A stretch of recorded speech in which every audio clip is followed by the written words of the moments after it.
G'day and welcome to the CRL Show. Paul Arundale and Geoff Stevenson here with episode 6. Yeah. How was the weekend, mate? Did you enjoy it? Great. It was great rugby league weather all round by the looks of it. We'll look at the highlights soon. It's just crackerjack day to be outside watching a bit of rugby league. So yeah, what can you ask for? Yeah. We will, in a few weeks' time, be talking about how freaking cold it is. So let's enjoy this while we can. Yeah, some great conditions for rugby league over the weekend, and as you'll see with some of these highlights we'll tuck into shortly, a couple of picturesque grounds, grass looked perfect, then some other grounds not so. Yeah, but that's all about rugby league, isn't it? You know, you got to deal with the conditions you're faced with. Well, let's get into the highlights. We may as well get straight into it. We'll start off with the Newcastle Rugby League. And the Maitland Pickers continued their undefeated start to 2022, defeating, well, what do you call it, Hunter Valley rivals, Cessnock. Coalfields rivals? It was pretty even in the first half, and then towards the end, Maitland just blew them off, 39-16, Pickers defeating the Goaners. This was a big one. Yeah, Harker Oval. A hard slog this one, but Wyong, they got the points, 22-2 over Western Suburbs. Good little jig here from Lockie Hannigan. Celebrate there. Very nice. Macquarie getting over Lakes 14-4. Another tough one here. Have a look at this. Joe Woodbury. Oh, yeah. Goes for the try. Oh, geez. Gets up. It's It's the sign that's sponsored by the Sign Shop, which was a really good telling moment. No, they should have lookout. Danger ahead. So, good win for the Scorps again. They had a grind there against Lakes. Then on Sunday, Central travelled down to the entrance, and they didn't have it all their way, the Butcher boys. A couple of good tries from the entrance. Pinned it back, and it was even, but just a late goal actually made the difference. 16-12, the Butcher boys over the entrance. And the match of the round, South hosted Curry. Another sort of a great try. Yeah, grinding afternoon of footy. Neither teams looked dangerous, but just kept making mistakes. But South's getting the cash 19-6. Interesting results. You've got to say this far into the season for Newcastle Rugby League, the Central Coast teams are kind of standing up a bit more this year, to their credit. Yeah, I think, to be fair, how do you say this? They got a bit of a shock in the Newcastle competition, and they've gone and recruited, and so this year hopefully they have no more interruptions. But they're stepping up. Yeah, looking good. Well, you can see the ladder. We've had the ladder up there. We sort of West's. down the shall we bottom. keep talking about them every week? It's almost like going to a very slow funeral. But but it's interesting. We'll see how the year progresses because we've seen them turn it around. They did it last year. All right, we'll go to Cessnock. We'll go to Canberra Rugby League. Maybe Cessnock can have their own competition one day. It's Queanbeyan Kangaroos home ground here, Woden Valley. This run. Scored some good tries, the Rams, in this game, and a lot of points scored in this one, 34-18. And, the Rams, they move up to third, I believe. We'll have the ladder up very shortly, but poor old Kangaroos yet to get off the mark in 2022. I don't know if it's the conditions or the weather or the performance. Geez, it's some good running rugby league happening. Yeah, well, there was plenty of running in this game at Greenway. Tuggeranong hit 50 against Belconnen United, 52-16 in fact. Yep. And they scored some really good tries. There's actually a quite bizarre try to Belconnen United. Go and have a look at the highlights of that. It was quite interesting. This one was my pick for the match of the round, West Belconnen v Goulburn. The Warriors getting up 37-30. They seemed to be in control the whole match, but Goulburn just wouldn't die pretty much. But that one sort of put it beyond doubt here, and then the field goal finishing off in the last minute. Nice.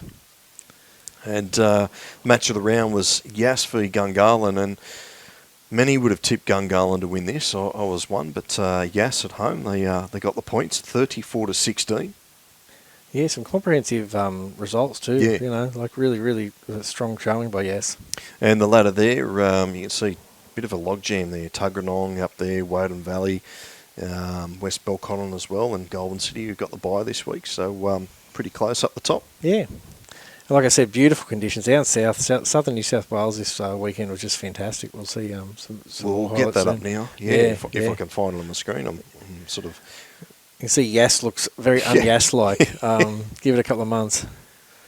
All right, here we go. It was round 3 of Group 7, and Shell Harbour at home to Nowra.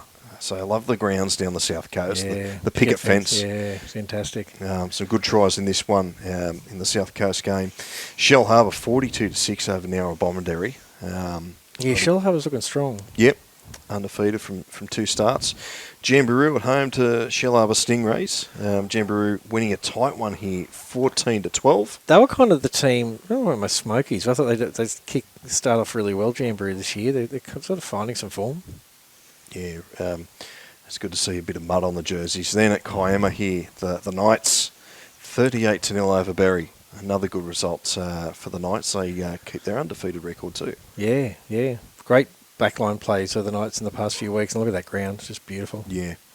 And Milton Ulladulla hosted Gerringong, but not much luck. It was all the visitors, went all the visitors' way, 28-0. This try here? 28-12. Just keeps pushing and pushing, 10 metres out.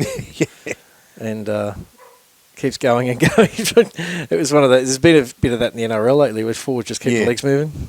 And the match of the round was Warilla hosting Albion Park, and again, there were some really good tries in this game. So we only show a couple, but if you want to check them out, you can go to the Bar TV Sports YouTube page and check out the highlights there, or go to the Bar TV Sports website and check out the mini games, all the full games. I was saying a lot of running rugby leagues, a lot of enterprising play. Like the teams are willing to chance a kick into the corner, grubbers and short balls and that kind of stuff, and getting it out of the backs is fantastic. Yeah, unstructured, it's good. Yes, that's what I like. We'll head back up north. We'll go to NRRL. It was round 2 up there, and look at that beautiful ground. Oh, yeah. How good is that? Very nothing like the South Coast. Yep. Ballina hosting Byron Bay, and the Red Devils, they left it too late to upset their more fancied rivals Ballina. They're pretty sure that was. It's hard to tell which team was which by the end. Yeah. 16-12 Byron Bay over Ballina. Now, this was the match of the round. This is a great try. Coogin v Mullumbimby. And Coogin Hornets, they had a really good year last year. Mullumbimby were a bit of strugglers. 32-0 Coogin over Mullumbimby. Very sharp. Yeah. And as you say, the ground not too bad of Nick there at Mullumbimby, considering all the rain they've had up there. Yeah, surprising. Some of the grounds that have completely flooded look like in better nick than some of the ones that didn't, that avoided that. Yep, Balambal at home to Tweed Coast. That was one ground that was underwater. Nice dive there. The Jets getting up here 40-12 over Tweed Coast. Another good try there. Finish, yeah. And where are we off to next? It's Lower Clarence at home to Kyogle, and it's an entertaining game, plenty of tries, and neck and neck all the way through. But the visitors, the Turkeys, good on getting them up over the Magpies. Again, another. I just cannot stop thinking about some of these communities that have been devastated by flood. Yeah. What I was thinking, like we were talking about last week, a lot of those players probably still have homes that are completely, gutted and are still rocking up to training, and rugby league sport doesn't exist in a bubble in these places. So they've had to go. They've probably had businesses ruined, houses damaged, and good on them. They're rocking up every week to training. Taking some aggression out on the field. Yeah, it might be the best thing for them, Actually, we've got one more highlights package. Katrina Fenning Shield kicked off round 1 down there in Canberra. It's the Women's Rugby League. It's very strong competition. And here's some highlights now. Tuggeranong, they've been champions in the past. They hosted Woden Valley, who have just come back to the comp. And, it was the Rams, or the Ramettes, as they call themselves, who got the win, 28-14 in their return back to the Katrina Fenning. So a great result there for the Woden Valley girls. Some great tries. Yeah. Again. And these two were the top teams last year. This is my try of the week. I love it. Bit of pace, palm. Bit of Eric growth there in the palm off. But, this was Yass getting over Goulburn City 26-18. And in the other games, Queanbeyan Blues, they defeated the Harden Warhawks 44-0. And South Coast United defeated UC Stars 8-0. South Coast United, they're from the Group 16 area, Batemans Bay area and Maruya down that area. So they've got a team and they've got a win in their first. Yeah, it's fantastic. I love new teams coming together, and jagging a win's a bonus. Yeah. Well, that's all the highlights for this week. Let's go around the groups. Yeah. Okay. A little bit of stuff around, I guess, the nature of the structure, almost the politics of the competition at the moment.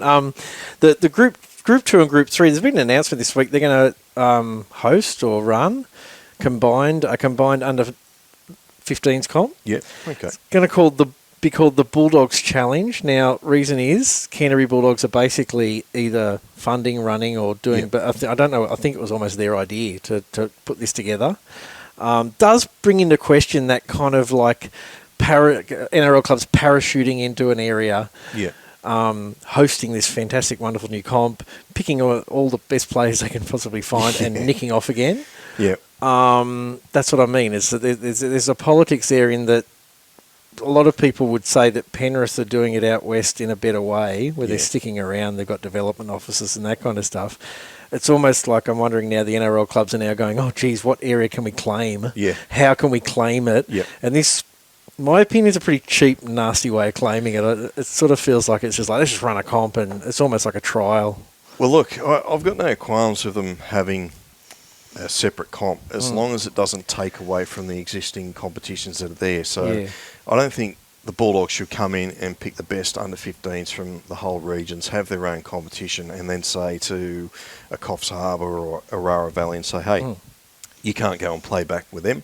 Yeah. You're playing with us. Yeah. Because then that just dilutes the talent and makes it more difficult. So as long as they can have it in a different period of the year when the local comps are going, I've got no problems with it, because NRL, all they care about is their pathways, not so much the local footy. No, that's right. And what I like when NRL teams do it well is a bit of a commitment to the area.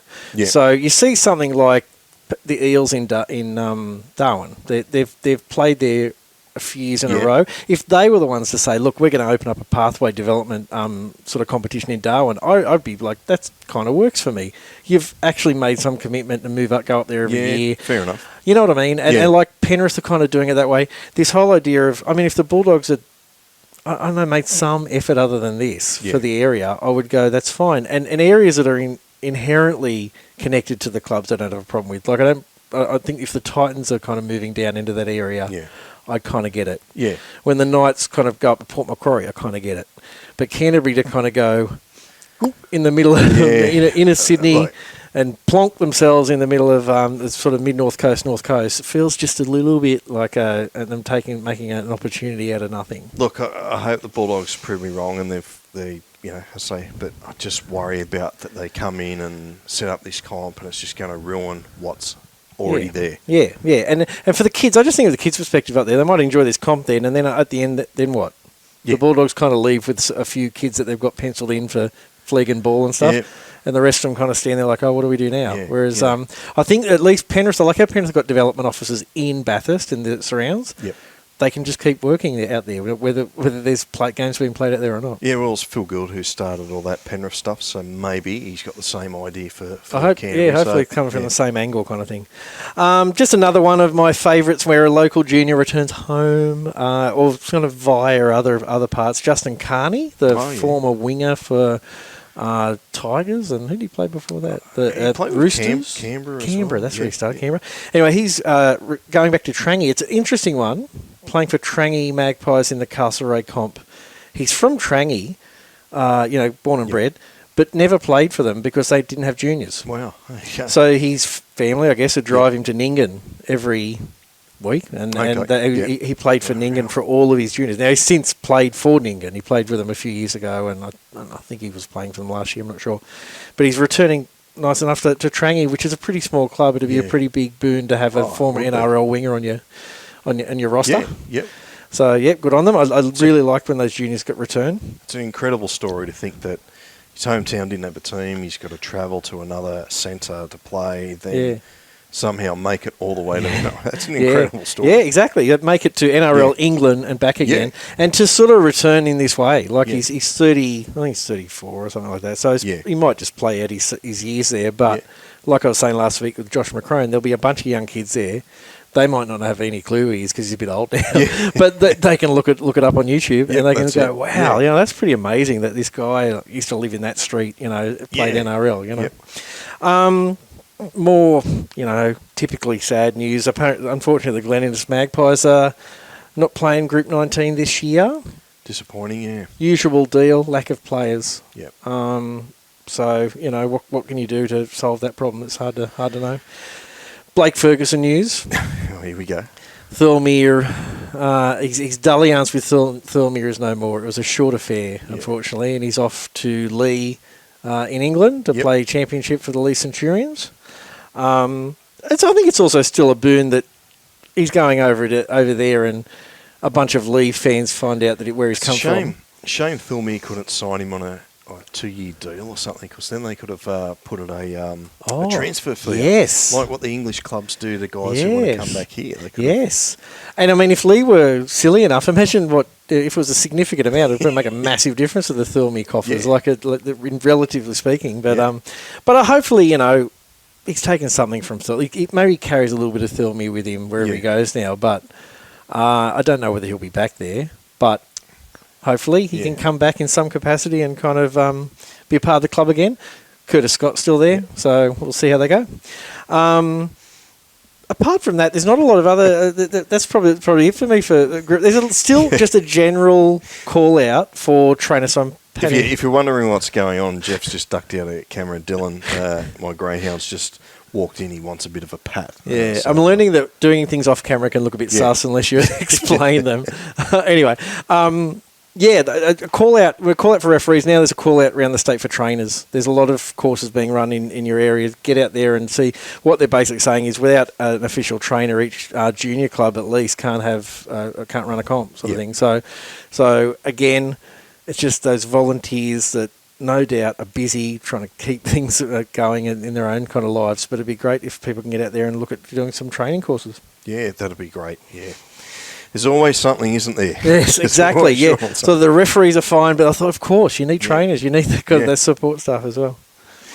Yeah, well... That's sort of me for around the group. Okay, righto. Well, you may have seen the article Rod Thompson wrote about the struggles with bush footy clubs, and touching on Glen Innes were even mentioned in the article, and some of the restrictions put on country clubs trying to attract players. It was interesting.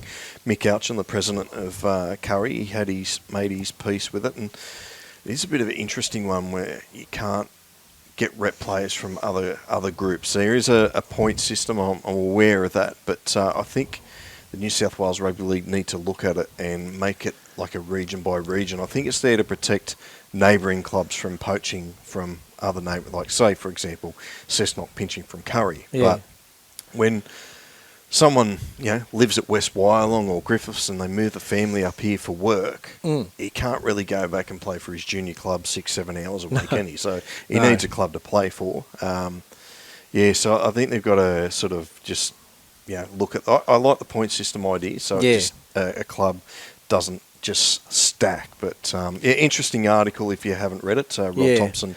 And it's... I mean, we understand what they're getting at, but it would be so difficult to do it on a case-by-case basis. But really, the best way to do it would be that way. If there's someone's moving because they've got a job in the mines, and they move from Lithgow to another mine in the Hunter Valley, and then they get here and say, I want to play rugby league, in some ways, it's like the comps, the rugby league in general, are saying you can't play, which is ridiculous to say to someone who wants to play rugby league, you can't play. Well, I mean, Newcastle's got the university, and a lot of students come from up that north coast or from the valley down to study. They rent a house at Merriweather or somewhere like that. And, beautiful spot to rent. Yeah, so the closest place, obviously, to play is Newcastle. You can't expect them to say, oh, look, you can't. And some of them are quite good players. Would have played in the systems of Group 2 or Group 3. They're not going to travel 2-3 hours back up the road. So no, and there's also that there's junior reps up until the age of university level, and it doesn't matter where you are. People move. Like, I don't know anyone in my life. Like, you've moved from your local town. I've moved from a local town. I don't know. Like, it's somewhere around the age of between the ages of 20 and 30, the time you're playing senior rugby league, a lot of people move around. And it's not... Sometimes it's just because you're young. You're like, I'm going to go live in Queensland for a bit or whatever. Other times it's quite valid. There's a really good job for me in this location.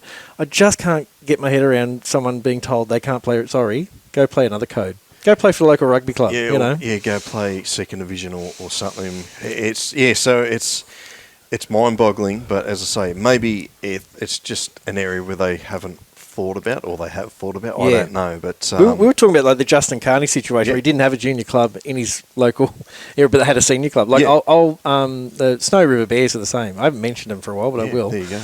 Snow River Bears are the same. They're starting to get some juniors in, but you can't get a game there if you're 13. Yeah. So what happens there? You play for another junior club, then you want to come back to the Snow River Bears to play seniors. You've done a bit of rep at Cooma or something, and you come back. Yeah. Like, that's your club. That's the club you probably wanted to play for it, but you haven't had the capacity to. Yeah. No, it's an interesting one. Watch your space. I think New South Wales and NRL are in a court battle at the moment, so who knows, by the time this goes to air or next week, they've got their own problems. Yeah. Maybe CRL will be back.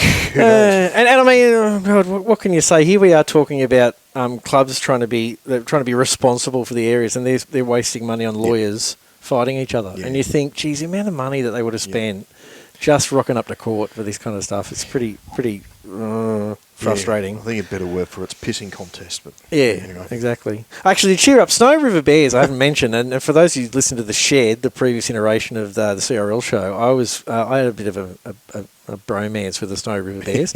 They actually played their first round, and they drew with Milton Ulladulla. First round. This is a club that won one game last year. Yep. So to start the season with a draw was fantastic, and I really hope there's like under 18s comps that did so well last year. I'm assuming they're blooding a whole bunch of those juniors into their senior comp. So it's all looking good down there in Jindabyne. Nice, good stuff. All right, let's go to the big hit of the week.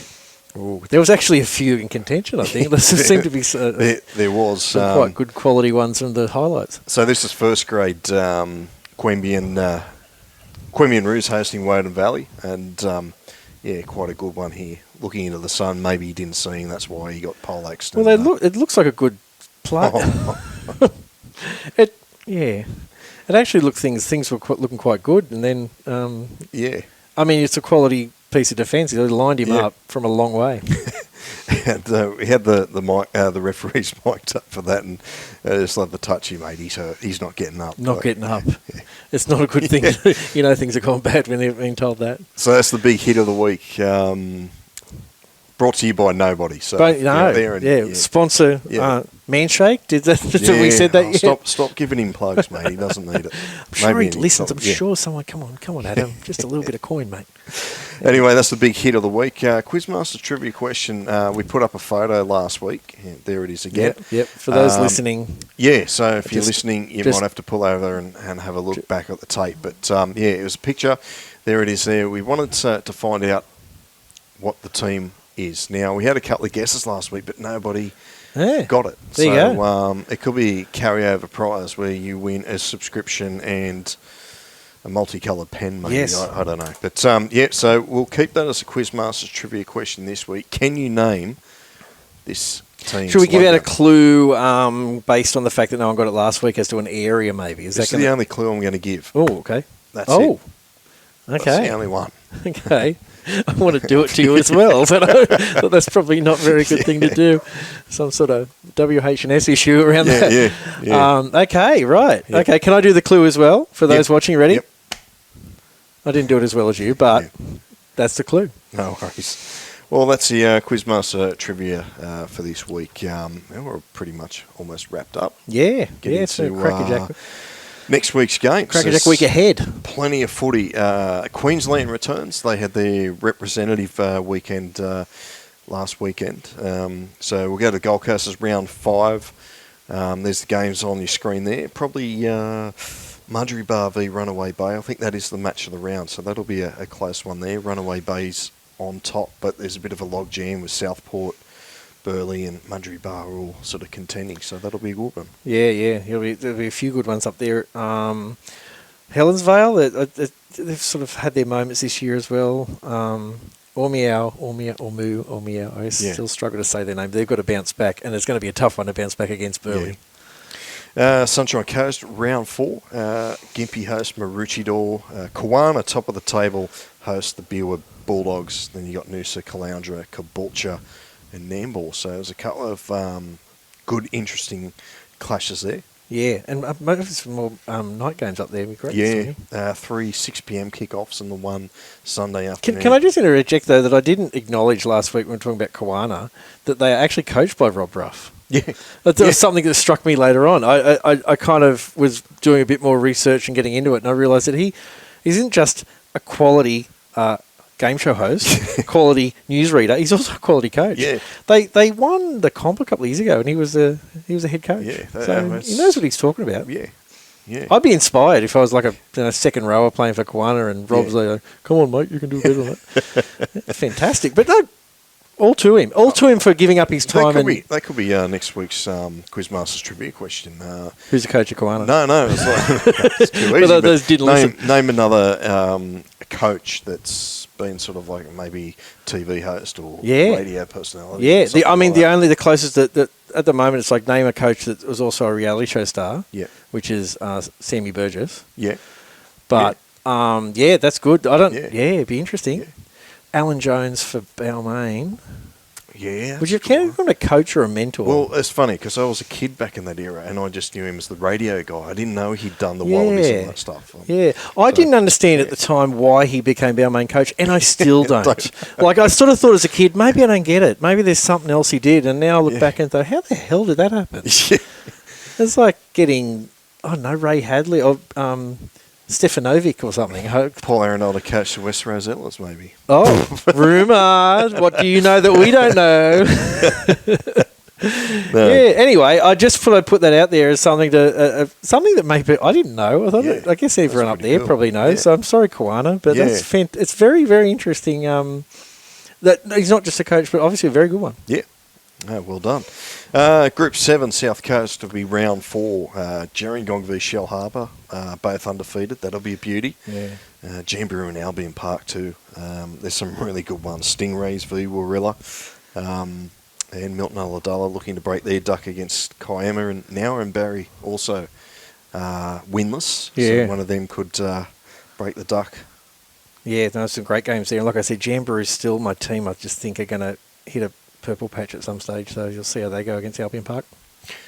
Canberra Rugby League round 5. Yass at home to Tuggeranong.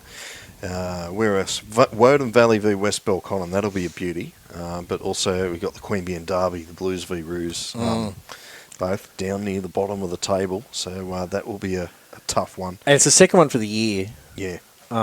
It was the Kangaroos that won the first round, wasn't it? No, Kangaroos are winners. They might have played in a trial, but they haven't played. Okay. And Belconnen United at home to Gungahlin. Gungahlin will be looking to bounce back after losing to Yass. So. Yeah. And Goulburn City have the bye. Yeah, just nice. Sit back and watch the others. Watch on Bar TV. Yeah. Where have we been? We haven't been to Newcastle.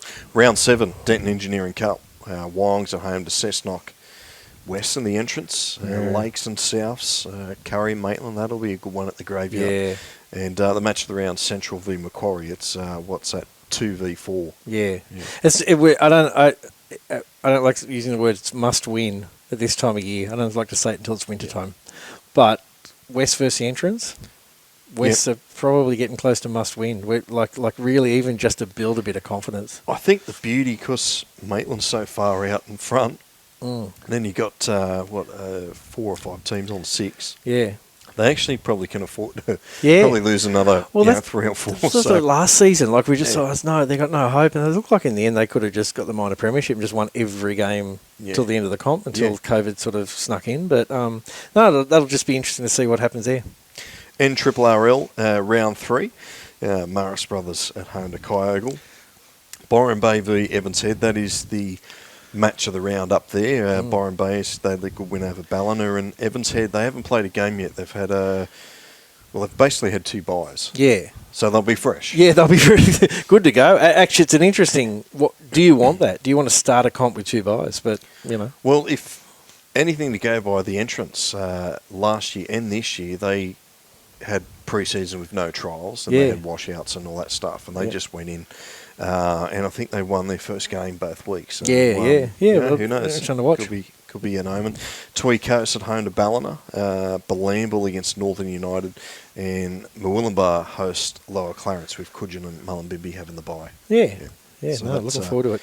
Heaps of footy on this weekend on Bar TV Sports. Stacks. I think we're maxed out now. Really, you couldn't fit much more in, could you? Illawarra is starting too. Illawarra. That's the other one where we'll put those. I haven't got the draw in front of me, but I'll just flash them up on the screen for you now, and we'll play a bit of background music or something. Yeah, I back the Collies. I don't know who they're playing, but yeah, that's my tip.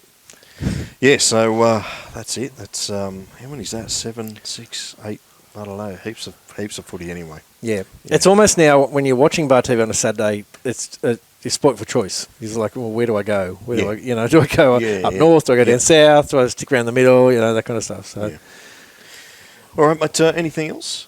No, I think it's about it. Like I said, it's good to have some great weather and get out and watch a bit of rugby league, and you can probably do a bit of both these days. Enjoy a game on a Saturday and then sit back on a Sunday arvo or one of the evening games and watch a bit of Bar TV. It's fantastic. Yeah, probably just one other thing. Look, if you got an event coming up or something, let us know. Send us an email at rugbyleague@bartv.com.au with your event. Could be an Old Boys Day or a reunion. I know Group 13 have a reunion coming up in October. I might flash that up next week. But stuff like that, anything like that, just let us know. Message us at Facebook or Twitter, whatever social media you're into. You'll be able to find us, Google, whatever. Yeah, I think the Mudgee Dragons, I'm going to look at my phone. I think the Mudgee Dragons are having their 20th anniversary of their last premiership as well, which is kind of, I like those kind of anniversaries as well, because they often get the plan is that they're going to have a Old Boys Day, get everyone back together, and I love that kind of stuff. It generally gets rowdier as the day goes on. It's fantastic. Good stuff. Well, that's it. Episode 6 of the CRL Show. Paul Arundel and Geoff Stevenson signing off. We'll catch you next week. Cheers.